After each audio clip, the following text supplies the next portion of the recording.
10 cool things you didn't know about the Plaid Model S. So the Model S will be featuring a yoke-style steering wheel, if you can even call it a steering wheel in the first place. It will be like those airplane-styled wheels. And a lot of people have this question that, is this even legal? And the answer is yes, it is. The car has actually shipped already with that yoke installed and given to customers. This is the real deal. So how does this system actually work? Well, it's using a variable rack and pinion, whatever that means. Variable ratio steering is a system that uses different ratios on the rack in a rack and pinion steering system. At the center of the rack, the space between the teeth are smaller and the space becomes larger as the pinion moves down the rack. In the middle of the rack, there's a higher ratio, and the ratio becomes lower as the steering wheel is turned towards lock. That makes the steering less sensitive when the steering is close to the center position and makes it harder for the driver to oversteer at higher speeds. As the steering wheel is turned towards the lock, the wheels begin to react more to steering input. I hope that explains it. If you want to know exactly what it is, I'll leave a link down to the Wikipedia site down below the like button. Now moving on to suspension. Now the suspension system on this new Model S is pretty much very similar to the old one. It's not that different. They're using double wishbone air suspension at the front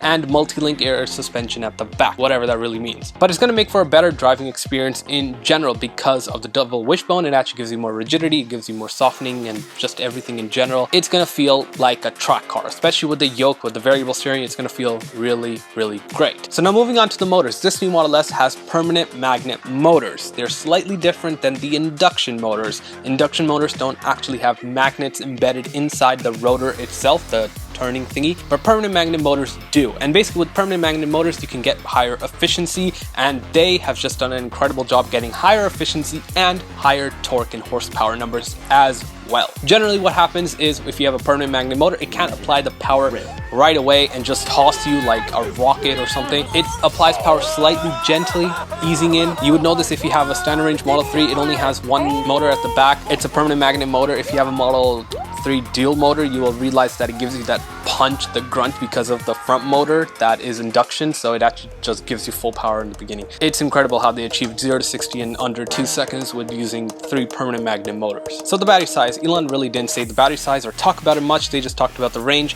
The battery size is still 100 kilowatt hours. They did not change it, which means most likely they are still using the 1865 cells, just with updated chemistry and much better cooling. One of the biggest drawbacks of the old models was that the cooling system sucked. Like, it was terrible.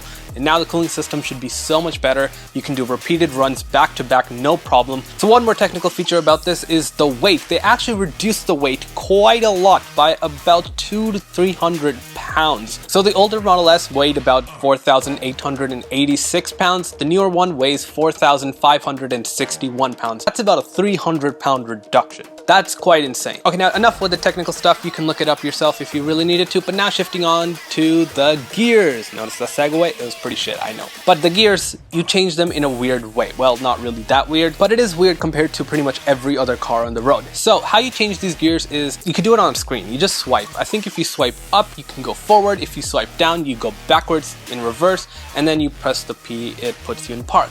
Now, they do have a separate system. For example, if you're restarting the screen holding the 2 knobs, then there are actually buttons down where your phone would charge near the hazard lights, and those light up. If the screen is restarting, only then those will be active. And the goal of this entire system is to actually do the least amount of interaction that you have to do with the car. Just every input is error, basically taking that software mindset and applying it to everything. And this is going to be great because it's just going to make every other car feel obsolete. Imagine driving this for a week and then you get into like an old, maybe even just a Model 3, and then you have to shift gears. You're like, why is this system so antiquated? It sucks. Now moving on to the UI, the user interface. The user interface has been completely updated. On the screen it just says 10.2, which I doubt that it might actually be 10.2. It could just be the version 11 update, but it does say 10.2 developer.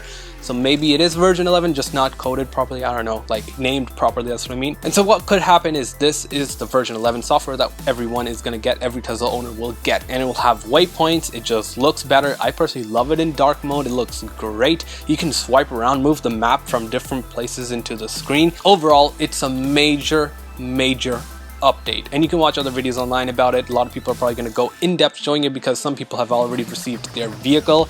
So videos are going to pop up all over the internet. You can just go watch them, see their walkthrough of the UI, and let me tell you, it's going to be great. Now while we're talking about the UI, the App Store has been added. I've been asking Tesla for so long, well not literally asking, but been wanting Tesla to include an App Store for basically forever, because now you have a massive screen. The only problem that existed beforehand was that you didn't have an App Store. You can't download your own games, apps, and everything that you want to use. Now it looks like they actually have an App Store. There's actually a sort of app drawer, app library type of thing in the Model S or X as well.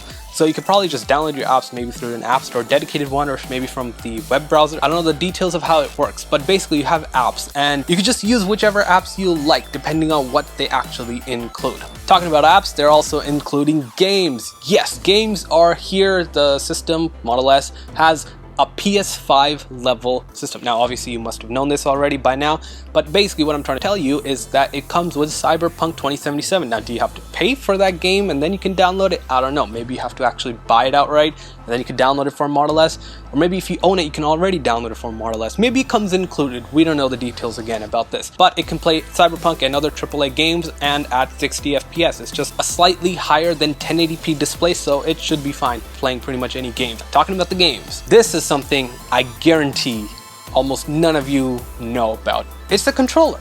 Tesla is literally making their own gaming controller, and it looks kind of like the PS5 with the Xbox layer on top of it. Like, it looks like the Xbox controller remodified with the joysticks in the PS5 position or just PlayStation positions. And overall, I don't know, maybe it could be good. We just don't know how it's gonna be. I haven't held it in my hand. I don't know the ergonomics. I know the Xbox and PS5 controllers are decently good, feel nice, but the others don't really know. That is yet to be seen, but knowing that Tesla could include a controller with your car, we know that full self-driving is nearby, and that would mean that maybe in 5 years, car will be driving yourself while you play, I don't know, GTA 6 if that comes out by then. And so yeah, that's basically been it. There's been a lot of updates and hopefully you didn't know some of them maybe, I don't know. Tell me in the comments down below if you actually didn't know some of them, because that's what I tried to do if the title says you didn't know.